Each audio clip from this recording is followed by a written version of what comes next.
The walk-on Indians knocked off North Fayette Valley in a good old-fashioned shootout in West Union last Friday night. Head coach Chad Beermann here to recap that game. And coach, obviously, the offense was clicking big time. I know it was an even game at halftime. What allowed you to pull away in the second half?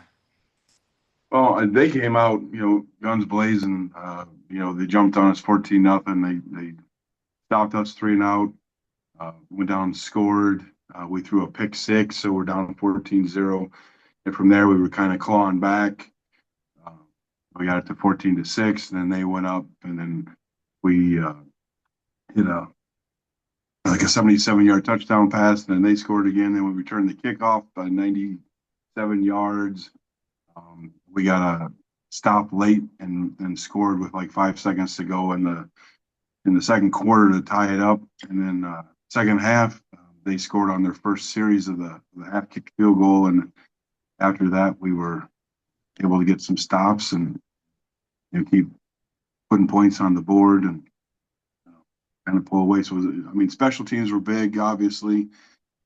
And then the offense generated some big plays, and the defense did enough to get us the win. And offensively, that big play potential you showed the other night. Obviously, it was key in the victory. Have you been sensing that was going to be a possibility throughout the year with the way you've been playing?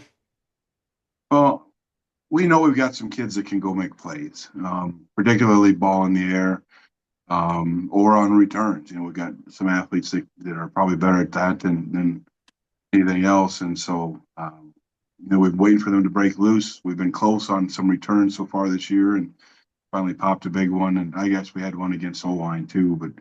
Um, but yeah, big plays in the passing game. The line did a nice job of protecting, giving both quarterbacks a chance to step up when they needed to. And it was big for us to be able to catch up, and then be able to pull away.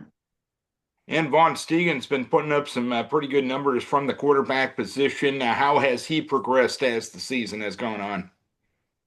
I think he's gotten more patient. He did, you know, week one he had some bad picks where he forced the ball or just threw it up when he was under pressure. He did Friday threw one away where he had some pressure on him, and he's been making better reads.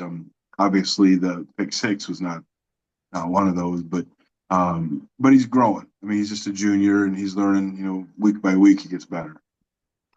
And defensively in that second half, what was the difference defensively in that second half as compared to the first half last Friday night?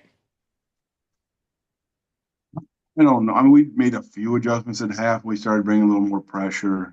They had some penalties that kind of set them back and got them off their schedule. They're a team that operates really well when they can stay on schedule. And again, there were some penalties, and we did make some tackles for loss, not big ones, but just enough to throw them off. And so that was very helpful getting stops.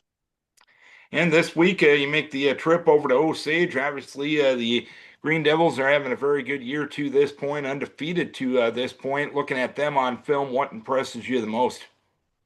Well, they're rated anywhere from number 2 to number 7, depending on which poll you look at. And they've got athletes, particularly skill position athletes, all over the field, both offensively and defensively. And then they got a line that gets the job done. They're not huge up front, but they're athletic and they'll get after you. And then they can spread the ball around. It was a lot of the kids that were on the team last year that really kind of put a beat down on us over there last year are back this year. So, I mean, they've got a lot of skill players. It shows up in track. They had an excellent track team this spring, and those kids are out for football, and speed shows on the field. All right, Coach. Hopefully, you can keep the positivity going and open a few eyes come Friday night. We wish your kids to stay healthy, and we wish you best of luck. All right, thank you. Chad Beermann, head coach of the Walk On Indians, walk on traveling to Osage Friday night.